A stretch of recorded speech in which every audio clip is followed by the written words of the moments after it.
Welcome back, everyone, to the Lawcast. I'm Christy Santana, and this is Melanie Thorley from MJT Law. Hello. And we're back here in the office. We are. We were going to film this podcast from Zoom. We were.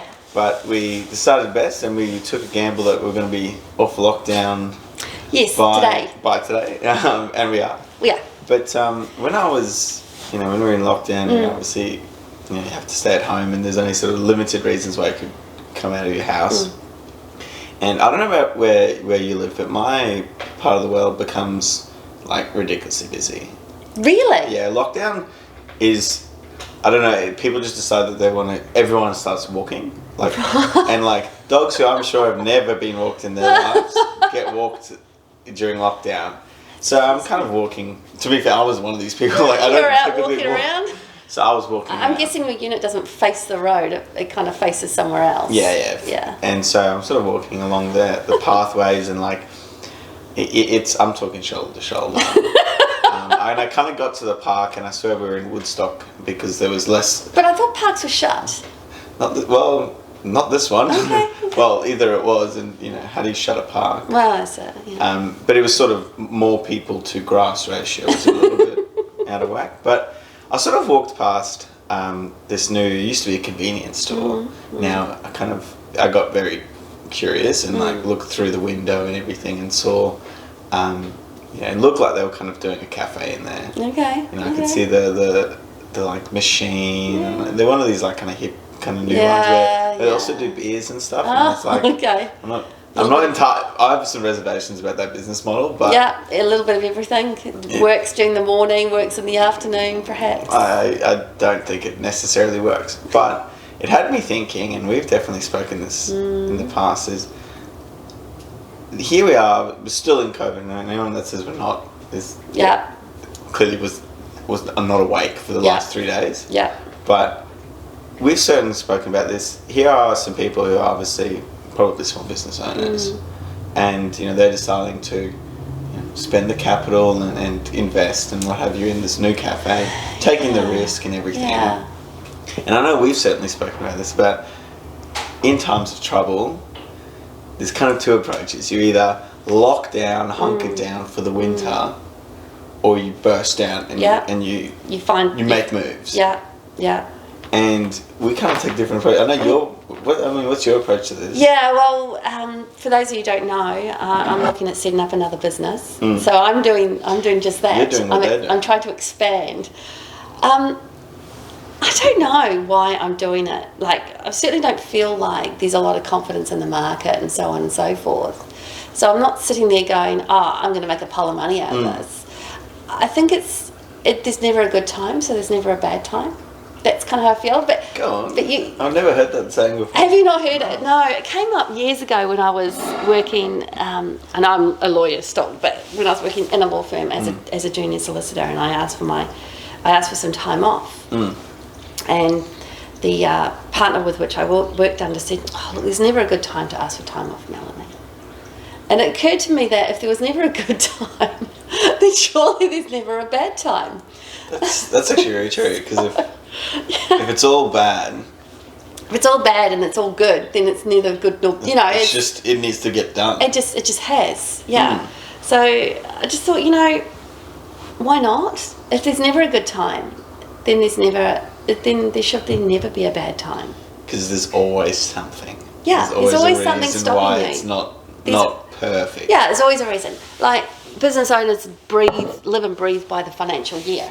I'm not opening my business in September because it's just after the financial year. People think, I'm never going to find a new job because it's Christmas. It's just, the world doesn't work like that. Yeah, there are still people looking for employees during Christmas. There are still, it all still happens. So, it's never a good time, it's never a bad time. Fair enough. And you're taking the road where, one of the problems is this has been going on for 18 months or so. That's right. When do we stop and go? You kind of have to... How long do we hold our breaths for? But it's got this weird way of making people conservative. It does. Even in areas where it shouldn't. My brother was telling me over the weekend, he took his car for a service, and he says usually his mechanic at 8 o'clock you have to wait in line in order, because everyone's dropping their car off. And when he went to do it, which was in the middle of the lockdown, there was 2 cars. And he sort of thought, why? Like, cars still need to be serviced. It's still an essential business, and it's a fairly COVID safe kind of interaction. And people aren't doing it. People just aren't doing it. For whatever reason, they've obviously cancelled, because usually you'd have to. Maybe it's the same reason for people don't start businesses. They think that tomorrow's just a better day. That's exactly, because that car still needs servicing. Tomorrow's a better time. I don't know. It takes months and months and months and months to get a business started. Some would say it takes a good year or 2. From the point at which you decide. From the point you open your doors to really being properly successful. Let's set aside all these .coms and all these people who are amazing and all these cupcake businesses that got really pops and now no longer exist. Let's set aside all those. Yeah, I'm just talking about the average business that wants to be around in a decade's time. Yeah, it'll take a year or 2 to get moving, to have a clientele base, to figure out where they sit in the market, to kind of. I mean, I always say what's like 2/3 of business done in the first 2 years or something. To kind of get a feel for it. So, if it's going to take 2 years, are we going to be in this environment in 2 years' time? No, I want to be out and about. I want maybe to be ready. Yeah. No. I mean, sometimes I wonder. How you just said those businesses want to be around for 10 years. Do you think all businesses are actually thinking about being around in 10 years? Oh, I don't know. Are they even asking themselves that question? I actually don't know. I was talking to my brother yesterday, and I said to him, what's your long game here? And he goes, oh, look, I'm just thinking short term, perhaps medium term. So we're talking about a year to 3 years. You can't run a business like that. You certainly can't run a business like that. But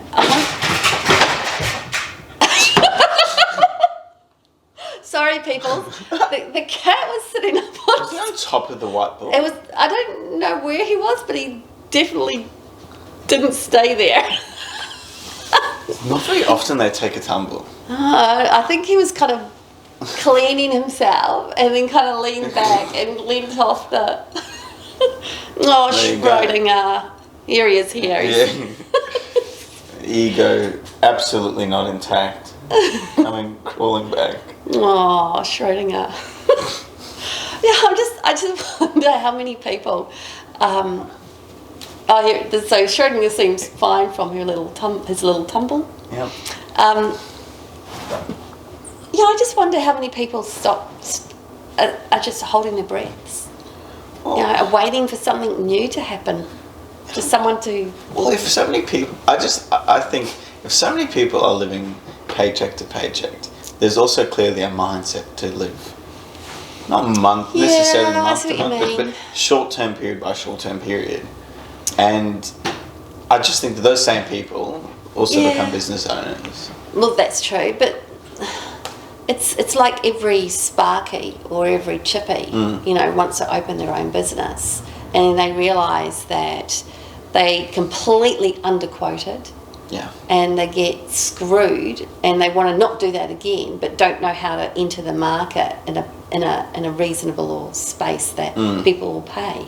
It's just it's this concept of appetite to pay, and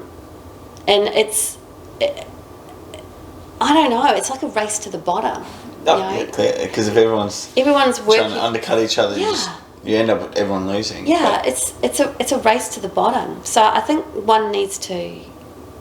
I don't know. I like expansion. I like the idea. I think it takes years for a business to really get its feet properly, and I don't anticipate being in this world. Excuse me. What are you doing there? Stop eating that. I don't anticipate this world's going to be the way it is. I mean, we've had 2 serious GFCs in my lifetime. The first one where people were literally jumping out of windows. Is that a .com? No, that was before. That was in the 80s. So I'm talking about the 80s where we had all these people jumping out of windows because all the stock market crashed, and that was where all their money was.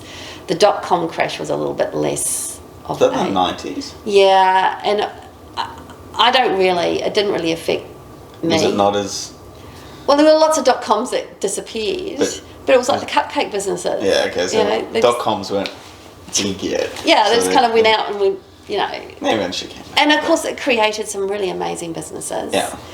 The ones that were Survived. survived, and ones that were able to stick around. But then we had 2009 with, you know, subprime mortgages. Yes, And what was that- it? Goldman Sachs. Or Yeah, and which that- one was the one that went under? Yeah, I think it was Goldman Sachs, but also there were a bunch of Insurance companies. yeah, and like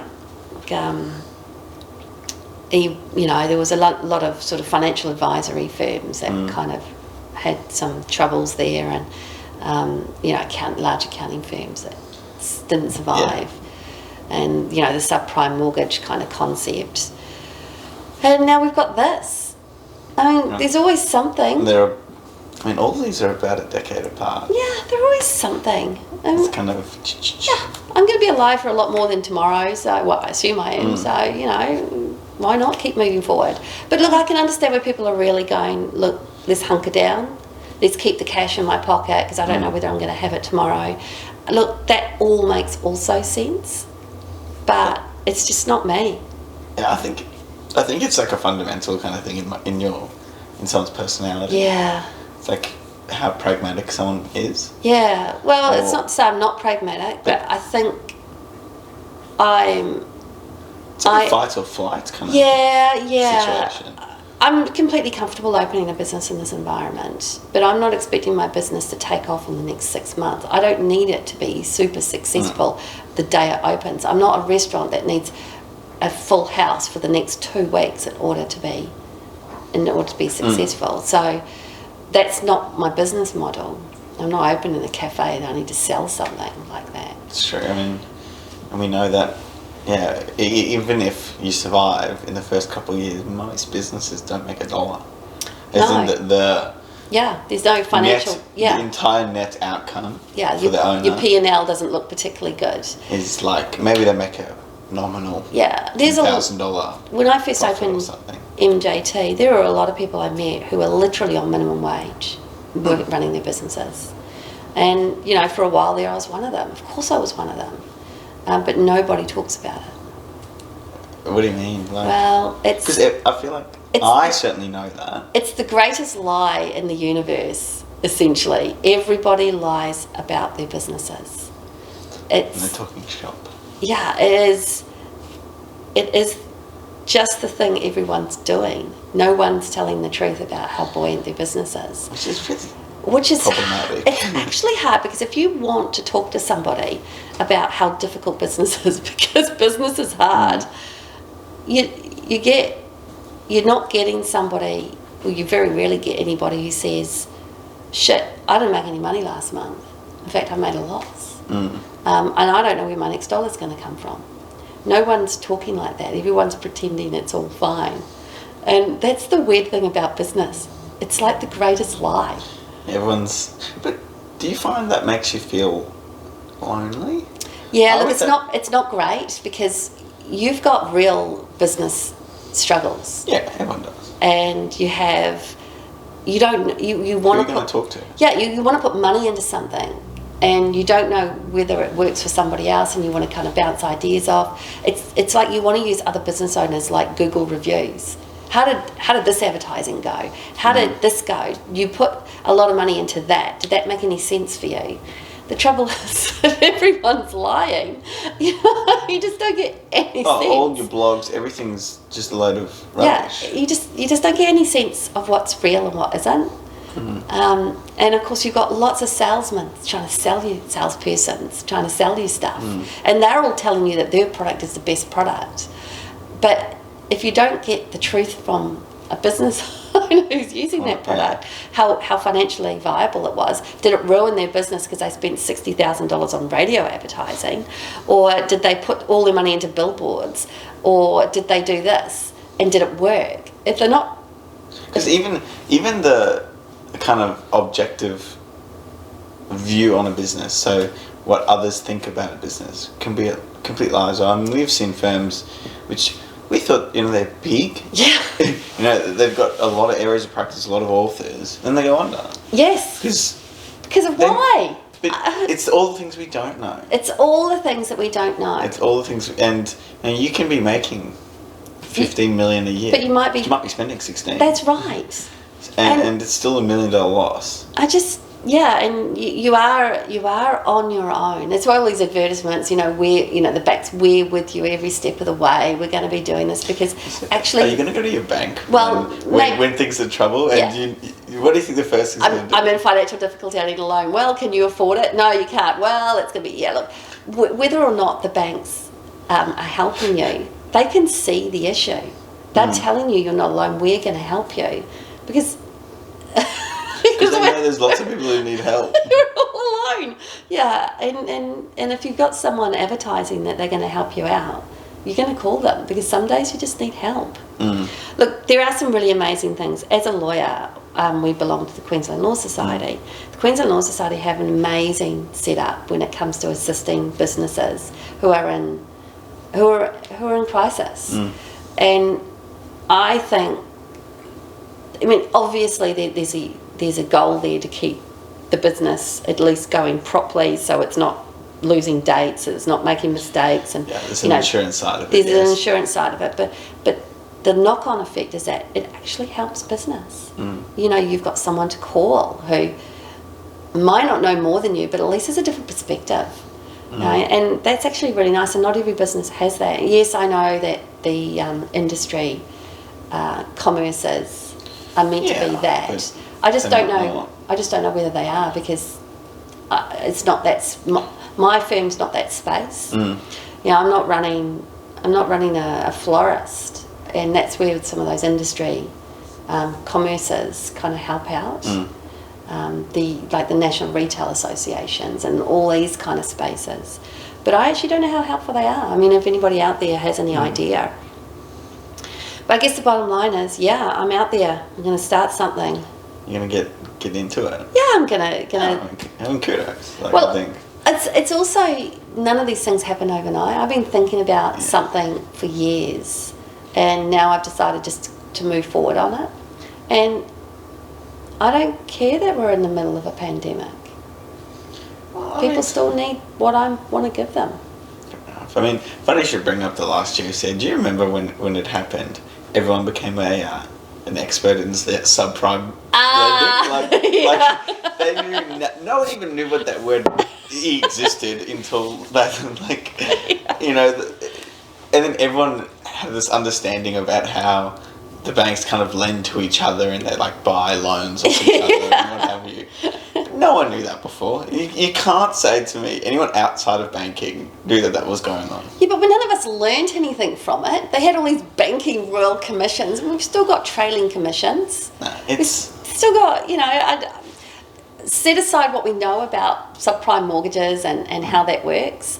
There was all this kind of unsavoury behaviours around these trailing commissions and trying to get people on board on something, because if you got them on board you would have this sort of stuff going forward. And there was all this hoo-ha about how it's going to these royal commissions were going to change the industry and it was going to make a huge difference.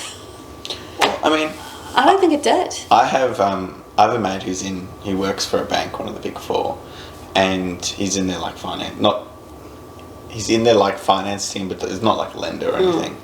And he was telling me that the fundamental problem with the banks, which will inevitably lead to the exact same problem happening all over again, is they only, now with people are smart enough to avoid fees and things like that, so they don't make a lot of money from that. They also apparently aren't very good at stealing business from each other. Okay. People are quite you're an ANZ, you're ANZ, you're a bank. They're not very good at it. And one of the problems is that they don't tend to differentiate that much from between banks. Yeah. But he says that one of the problems is then, how do you grow? We can grow with population. Yeah. Sure. Which is minimal in Australia. Yeah. So the way they grow is that in order to get more and more money, they need to lend more and more. Yeah. But if more and more people aren't coming through your door, it's the same more or less amount of people coming through your door. So they lend to each other. No, they have to start lending to people who they wouldn't have lent to yesterday. Right. So last year we have a set of guidelines as to who we're going to lend Yeah. to. Yeah. We say no to you. And right? yes, yeah. And you've So- and then- exhausted all the yeses. Yes, we've given yeses to all these people. So, okay, they're all lent to. What about next year? A couple more people come through the door by Because you've virtue of got- population growth and kind of that sort of move. But then that's not enough to kind of grow.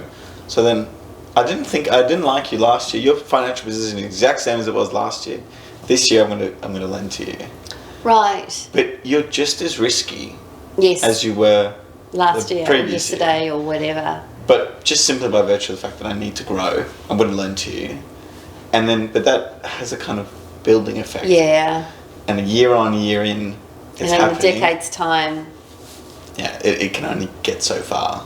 I think what can't happen here, which does happen in America, is you could literally throw your keys through the door that's of a bank. weird situation. And I'm not sure if it's the same now, but certainly when I lived there, you could literally throw your keys at the door of the bank Yeah, you can just abandon. and just walk away. Just And crazy. you look at that and go, that's why there were entire suburbs empty. Nobody lived Yeah. there.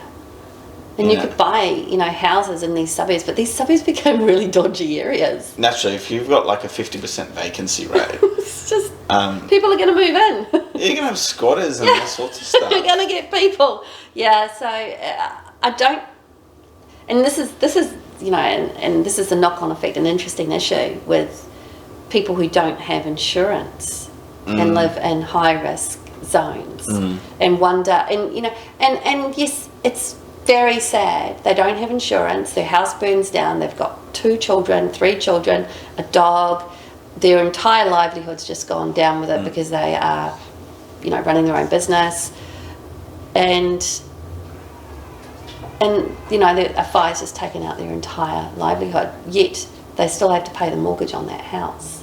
And you just look at that and go, see, I don't like that type of risk. I'm of the view that, people who go on holidays, if they can't afford the insurance, then perhaps they should take a cheaper holiday to be able to get that $100 a week insurance. But people don't do that, and people don't do that with their houses. Which is crazy considering it's, 100 times bigger than any other asset they have. Shit, if my house burnt down tomorrow and I didn't have insurance, I would still have the loan, but nowhere to live and no furniture and no nothing. So not only do I have to pay a loan on a piece of land that no longer is viable, but now I've also got to find a new place, clothes, and new just to furniture. add that little bit of spice to that, I'm pretty sure most mortgage, and certainly the one that I signed, has a clause there that says the default is if you no longer maintain insurance. So what is also going to happen on the same time is also the entire amount becomes due and payable within 14 days or something. You're gone. Yeah, you are. You're bankrupt within 30 days or something. Because where are you going to come up with? Yeah, that's insane. $300,000 or something. This leads me to the statement Paul made last night. If all you have is a hammer, then everything looks like a nail. And What does he mean? this came up. I'm going to get a bit of a soapbox, guys. This came up last night because I was looking for for someone to help me with the puppy. Because I don't know everything. I'm not omnipotent. Sometimes you just need to talk to someone. And I was looking for a trainer for the puppy. And I spoke to this woman last night, and she was pleasant enough. And we got onto the subject of crate training. And as you know, I don't crate train. I don't crate train for a number of reasons. Primarily, I've got 2 cats that zoom around the house and do basically, they're good cats. I don't get up to mischief, but they have the house to hang out in. They're pretty free. And if I put the dog in a crate, there would be unhappiness there, in my view, because the dog would want to be out the same way as the cats are, and there'd just be this conflict between them, and they wouldn't be friends. Whenever the dog got out of the crate, it would want to, Yeah. I just don't. It would be able to pick out the unfairness. I just don't see how that's going to be a harmonious environment. So I've chosen not to crate train, and for some reason, this is a thing. crate training is a thing. And if you don't crate train, apparently you're not a good person. And this doesn't make any sense to me. So last night I was talking and I said, well, look, one thing I need is to find a trainer who will work in the environment with which I'm growing my pets. And they were like, okay. I said, so I'm not crate training. And then they get onto this kind of soapbox about how good crate training is. And I'm like, okay, but I'm not doing that. And then the next thing I hear is, but you're not setting your pet up for 100% success. What is 100? Hang on, 100% success makes no sense in pet world. Well, and what is that? What is that? What does that look like? What does that look like for us as humans? Do we want to set our children up for success? But success isn't 100%. No, so how do we teach? It's impossible. It's impossible. And she's like, 100%. And I'm like, okay, well, can you explain that a bit more? And she says, well, and she gave this example of when your pet is at the vet and needs to go in behind the scenes and be there for the day, like eBay was a few weeks ago, and how if you don't crate train it, it will be completely upset, and it'll be terrified the whole time. And I'm like, okay. And I said to her, we're talking about perhaps less than 1% of my puppy's life. Oh, I should hope not even 1%. I mean, I said, We're talking like, I don't know, possible 5 days its lifetime. And I was like, we're talking about less than 1% of my puppy's life. You want me to crate train it generally for something that might arise less than 1% of its life. So is the saying basically, she is obviously an expert in crate training. Well, and apparently she's an expert in everything, but yes. And she's absolutely trying to move the conversation to, no matter what the situation her customer happens to fall in, to making sure that you've got a hammer, everything looks like a nail. Yeah. And I started looking into this crate training bizzo because I don't do it, and my puppy is perfectly happy. And apparently crate training has been in Australia less than a decade. And apparently it is the only thing... Crates have been around for, 200 years. Apparently it's a very Americanized concept of crate training. And in Europe, some countries have even banned it. It's unlawful to put your dog in a crate because of the inhumanity of it. Sure. And I started looking into this, and like everybody knows, you go on Google, you type in something like, what's the big deal with crate training or something like that, and you're going to get all these different views. And no matter what we feel about PETA, they had a really interesting view. They said crate training is all about the human. Clearly. Why are we trying to fool ourselves that it makes the dog happier? How could it possibly? Well, this is what people... Even if the dog was tolerant of it, right? It's like being tolerant of prison. Yes. Do you know what I mean? Like no one's saying the prison is good for the prisoner. No. It's for everyone else who is not the prisoner. Well, apparently crate training started because everyone thought that as a puppy, if they put it in a confined space, it won't poo in its confined space, and when you take it out, it'll want to poo outside, and then when you put it in, it won't poo. So it was all about controlling the dog so it didn't do things you didn't want it to do outside the home. Now, for those of you who don't know, I have a very large house. It's brand new. And there was a whole debacle about that. Oh yeah, let's just set that aside. And people are like, if you don't crate train, your dog is going to destroy your house. Because they get into everything. They chew everything, they pull everything apart and stuff like that. And I'm like, okay. So what we did is we got like this largish cage when she was very young and popped her in it when we went out. Is that supposed to be the crate? Well, I don't know. I just wanted to confine her so she wouldn't zoom around the house and eat everything because this is my first dog. Then we realised that she didn't chew up her bed. She didn't try to... As in the stuff that's within... Inside the space. She didn't eat it. She didn't get into mischief. She wasn't pulling it all apart. So we just kind of let her out one day. And nothing happened. Nothing happened. She didn't chew on the cords. She didn't get into anything. And I was like, well, that's that. How much of this do you think is luck? Like all of this, like all the training and stuff, how much of it do you think is just actually just like dogs, either their personality or just they're naturally sponges like humans are, and they just kind of know not to do things? Yeah, maybe not. I mean, there are dogs out there who get up to serious mischief, and I wonder if they're bored or, you know, they've got anxiety because they don't like being left alone or whatever. But my dog will be left alone quite happily. Like, we go out in the middle of the day and the cats are there, the dog's there, they're running around, they're completely free. And the dog just does its own thing. We know this because we've got videos, you know, we've got the ring stuff all through our house. I don't know. I got this book recently called Zen Dog from some Kiwi dog trainer, and he doesn't crate any of his dogs. No, well, you wouldn't in New Zealand when you've got, you know, beautiful wilderness around you. Well, maybe that's the thing. Maybe people crate because they don't want their dogs out in their tiny little apartments. I actually don't know the answer to this.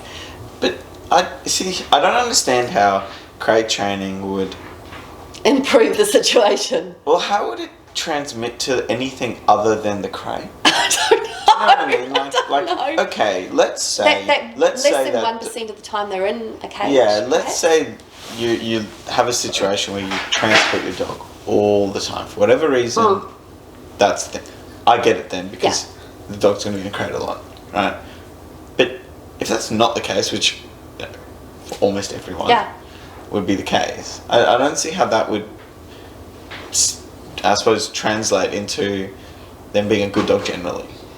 I don't know. I actually don't know. But the other thing she said to me is, because when she said, you know, you've got to set your dog up for 100% success and you must crate train, and I was like, and I said to her, it's a little bit judgy, isn't it?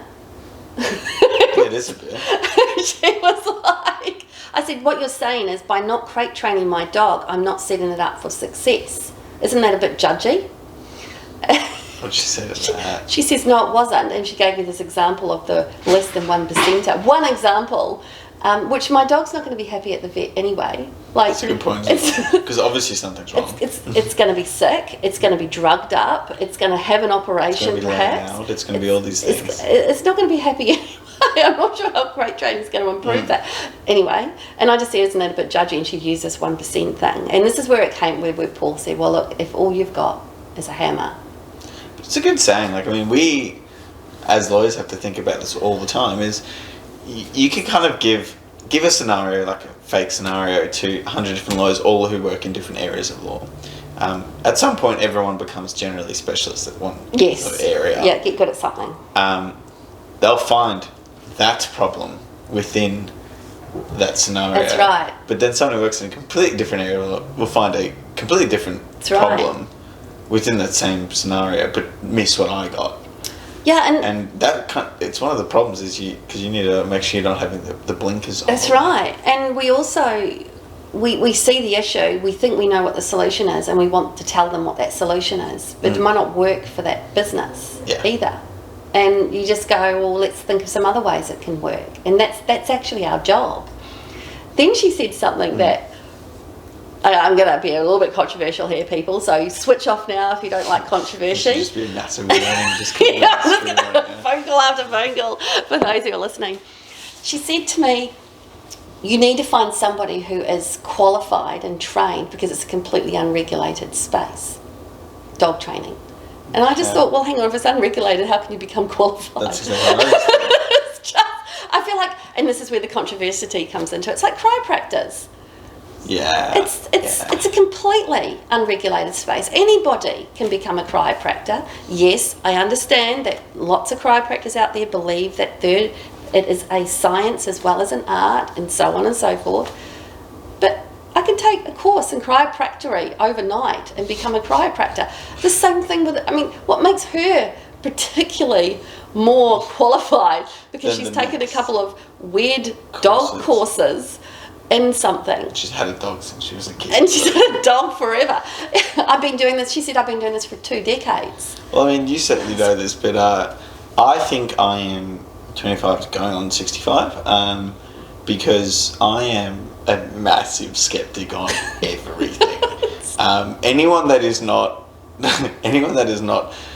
like a properly trained, if I want to get a Sparky, they have to have done all the proper stuff, then I'll respect them. Anyone short of that, nah. And when it comes to health, I've often people, I'm going to the chiropractor, and then they'll come back and they'll say, oh, I feel great. Oh, he told me I've got low iron. How did he figure that? How did he, hang on, he was, I don't know, cracking your back or whatever, and what, heebie-jeebie, you've got low iron? This is like witchcraft. I went to someone once who told me, he said, stick out your tongue. I'm like, bah. He goes, you should stop eating hot. Yeah. He says, you should stop eating hot chocolates. What? It's like, was it the sugar? Was it the hot? Was it the milk? Like hot chocolates were the evil. I was having pain, somewhere in my body because I was drinking hot chocolate. No, that's the type of stuff that they come up with. These you're going to get the hate mail too. Oh, I know. You think that's bad? Someone on the weekend told me that they went to see a psychic. Oh, I love it. And you, what do you reckon I thought about that? Well, perhaps did you hold your tongue, Chris? No. I thought about it for a while, about not making a million jokes because it's completely mad. But I did not hold my tongue, and you've got a line of things. Oh, you're gonna die in 50 days. Because that makes total sense to me. You know what the great thing about these psychics are? Because my sister was a tarot card reader, as you can imagine, but she was excellent at reading people. Like she could figure people out by asking a few random ass questions. So she wasn't reading the cards. No. She was reading the person. She could, if she had, not been a difficult human being like she was, she would have made a bloody fortune because she could literally sell iced Eskimos because she would convince those Eskimos they needed it. I suppose, but that's like what magicians do. Like they don't it's do a confidence magic. thing. Like really, really good salesmen really are just confidence sellers. They sell confidence. Yeah, they sell you the dream or whatever. But you just they came back and they're like, were they going to find love? yes.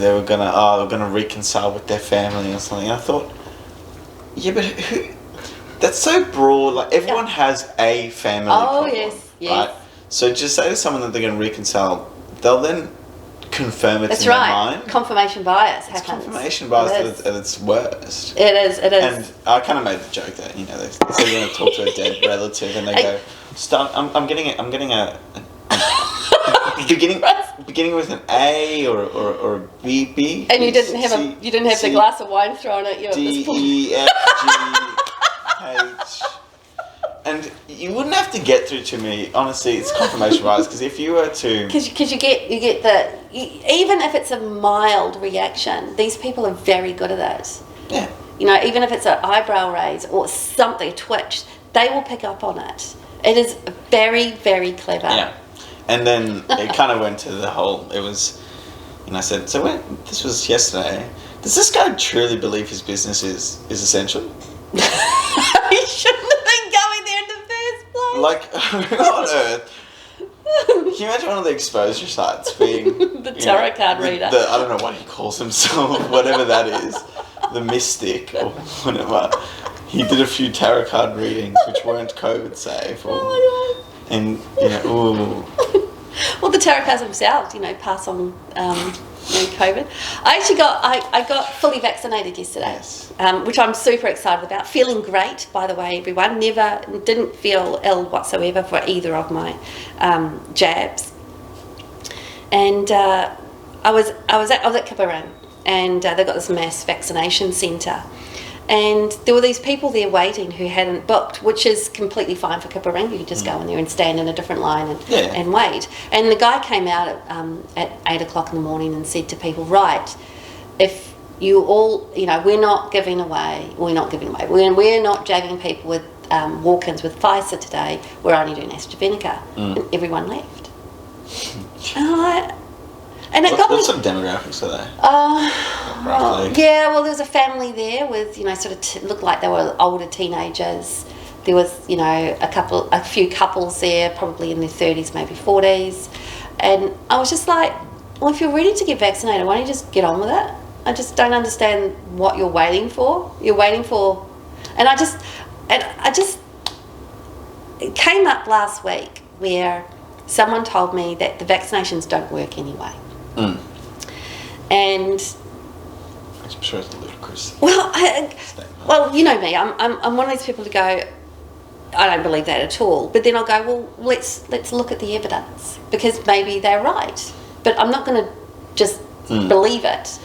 And I got Pfizer, and I don't know if this is going to make sure that we never get on podcast ever again, but I got Pfizer. I got Pfizer because that was the one they were giving me. I wasn't asking for it. I turned up and they said, you're getting Pfizer today. And I'm like, okay, let's get Pfizer. The cool thing about Pfizer, though, is you get the next one within 3 weeks. Yeah, instead of 12. Which is amazing, by the way, because my husband's got the other one and he has to wait longer than me. And I looked at it, and Pfizer apparently is more than 90% effective in a lab, and more than 70 to 80% effective in the great big wide world. What's going on, Schrodinger? Come on then. No? You're going to come up. And it's just a load of hooey. There's this concept where I was told it doesn't protect you anyway. Well, it does. Yeah. And even if you do get it, you don't get it with the same severity.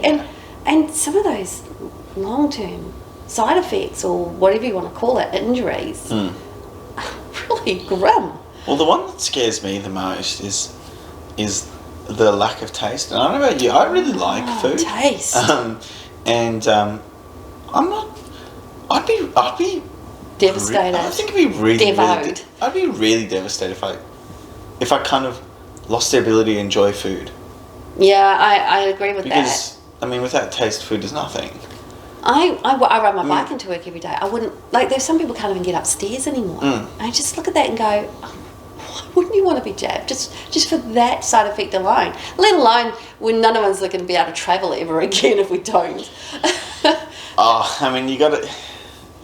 I don't think there's any utility, unfortunately, in promoting the utilitarian nature of it. People actually don't give a shit about what's in it for them. It's what's in it for them. Yeah. I personally believe if we want to get the higher intake is to just make it compulsory.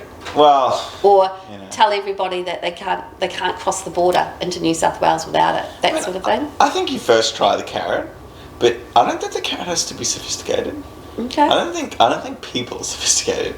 So I think it can be as simple as this. You're going to get a lot of hate mail for that one, But just as simple as, here's $100. Okay, yeah. What do you think? $100 voucher. I don't know. You can that way. Because as a government, you give someone $100, they're going to spend the $100. They did that in America, and it was very successful. It doesn't need to be good. It doesn't need to be sophisticated. Yeah. It just needs to anything. People will do anything for $100. Yeah. And just like that, you'll probably get another 10%. Yeah. Of people who wouldn't have got it, but will now get it. Well, look, I don't know all those people. I haven't met a single person who's been vaccinated who got sick. No. But I do know there are people out there who claim that they got sick while they were being vaccinated. And I know that that's a side effect. And when I sat there for my second jab, the lovely nurse said to me, did you feel sick last time? And I'm like, nah. And she goes, well, some people have been feeling sick the second time around. And that makes no sense to me. No. No sense at all. No. This is just confirmation. But I'm just like, okay, fine. She goes, here's a piece of paper if you want to read about it. I'm like, okay. And I'm just like, this is a vaccination. And then someone said to me, you're going to have to get vaccinated every year. I'm like, okay. We do that for the flu. Why is this an issue? And we got our flu jab like. There's plenty of countries that have more lurgies than us who get vaccinated for other things. All the time. All the time. I'm like, how is this a problem?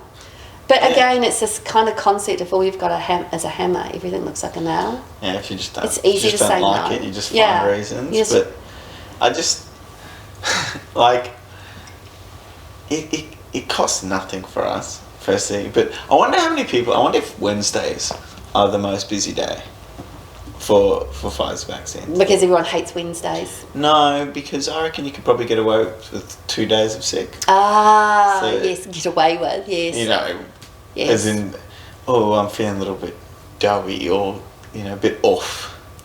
And, of course, people are going to... My arm's a bit sore. Yeah, people are going to... What are they going to do, challenge that? You know, go see a doctor? Yeah, this is so true. This is so true. So, you know, make it into a big, nice 5-day weekend. I mean, we know people who have done this. You know, who have taken 5 days off after or they're feeling a little bit ill. Well, I'm sure these people are feeling very sick, Chris. Yes. You're right. I think maybe Wednesday's the day. But you're going to be getting your jab soon, right? When's yours come up? Like 3 weeks. Right. And the bizarre thing about it is, I remember when you told me to go register, because I hadn't registered, because everywhere it says under 40s unable. Yeah, wait. You know, wait till you're told. Wait till someone tells you. You know, we're in tier whatever. I don't even know what tier. I think everyone's waiting for a text message to say go and register.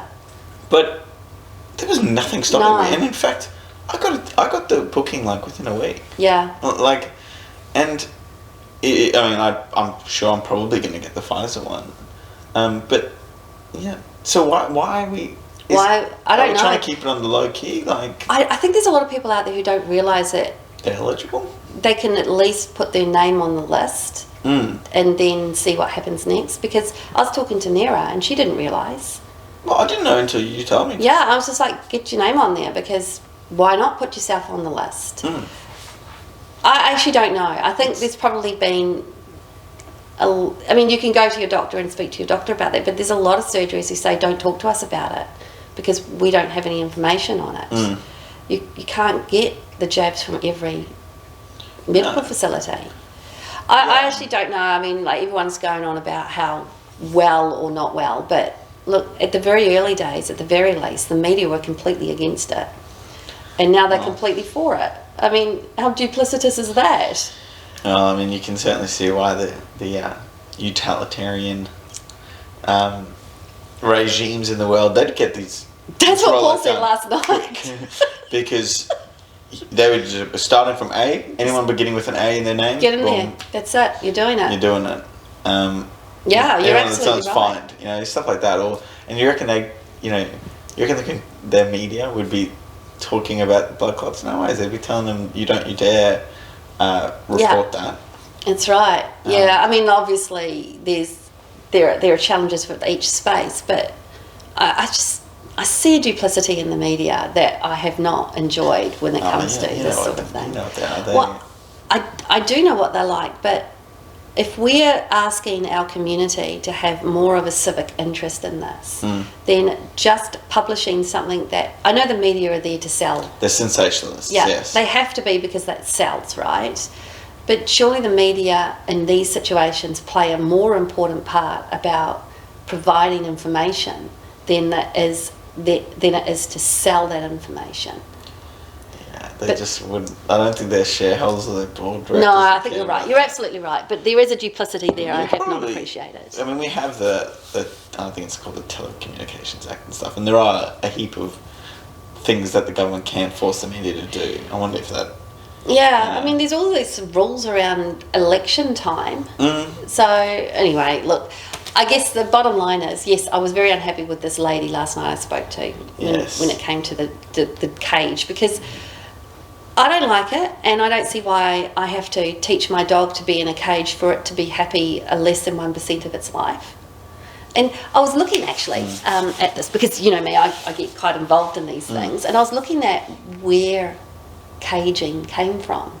They call it crating, but it's caging. It's literally a cage. Yeah, crates and a cage are the exact same thing. It's a cage. Yeah. So I was looking at where caging came from, And apparently back in the 70s, there was a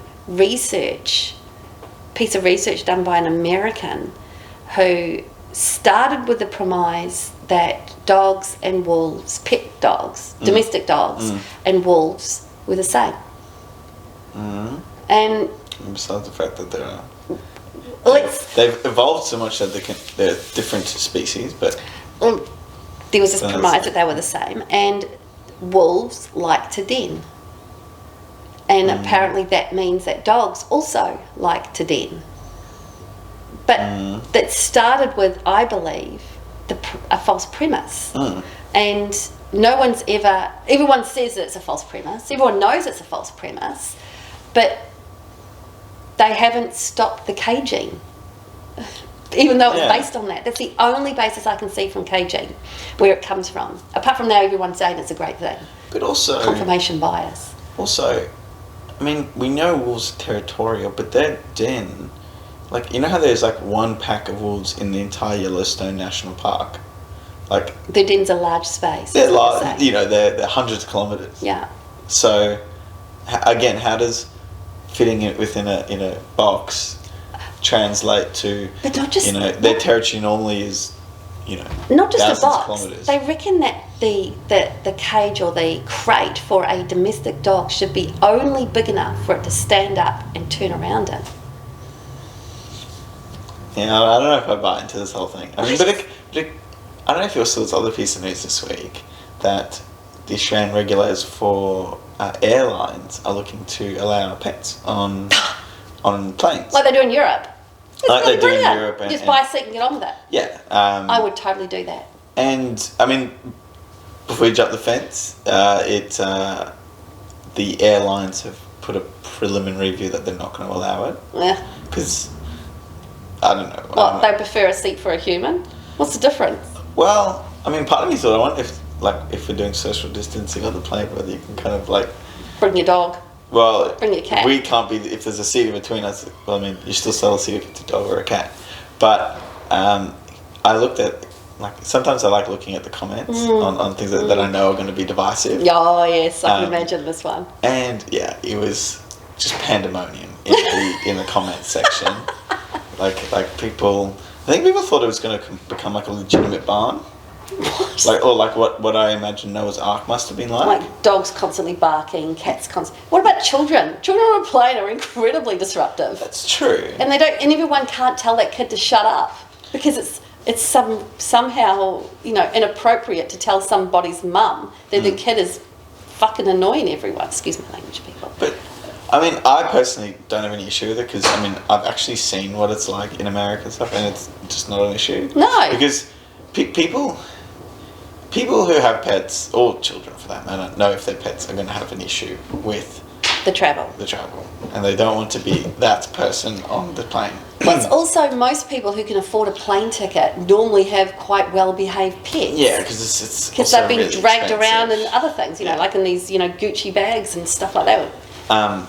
But one thing that I did sort of think, and this happens a lot with issues, is I call it the house fire theory, which is if your house is on fire, right, you don't also start a fire, right? Because a lot of people, you can imagine in the comments, a lot of people say, well, what about kids? What about kids? They're noisy. But we already have to deal with that issue. And Why start another one? Why start another one while we're doing it? Because it happens with all sorts of issues when, you know, people are saying, oh, well, you know, this is already harmful, you know, when we allow that. But I see what you mean, but I've lived in Europe, as you know, and I've travelled a lot, as you also know, and I've been on a lot of planes where there are kids screaming, but I've never heard a cat or a bark. That's true. I mean, that's why I personally have an issue, because, I mean, all the issues people have said about it, I've seen that it doesn't manifest. No, it doesn't exist. I've never heard a dog barking on a plane. I mean, one of the ones I did see was an interesting point was, what if you have allergies? Okay. But they also give out nuts on board. Well, also, if you've got a pet, you carry like I've got a hair on me right now. I mean, you carry the hairs anyway. If you've got an allergy, it won't make any difference whether the dog is there or you're there. Because you're carrying basically the the dog. allergen. Yeah, you're carrying it all.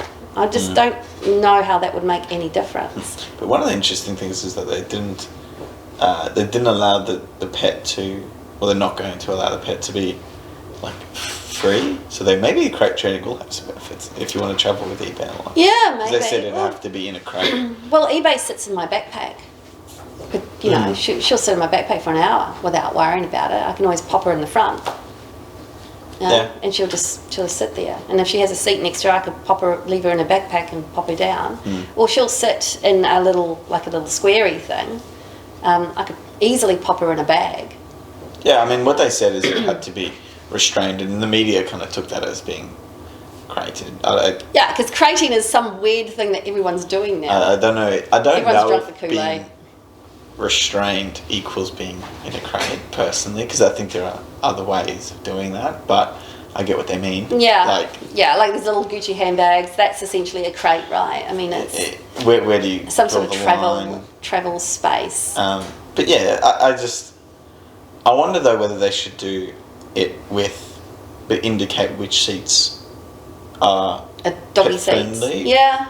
Purely because if you have an allergy, you can just choose not to sit. Well, I don't understand this allergy thing, because somehow being on a plane when there's someone with COVID on the plane, that doesn't spread throughout the entire plane in like a moment because of the way the air conditioning works. Surely, if you've got allergies. But I think it's the same way COVID works is as long as you are not next to them, basically. From what we've seen, because the aircon is so kind of frequent, as long as you're not like right next to them. But the problem is, what if you are allergic and you are right next to them? But people have allergies for everything. If you can bring flowers on a plane, more people have got hay fever than anything else. But who's bringing flowers?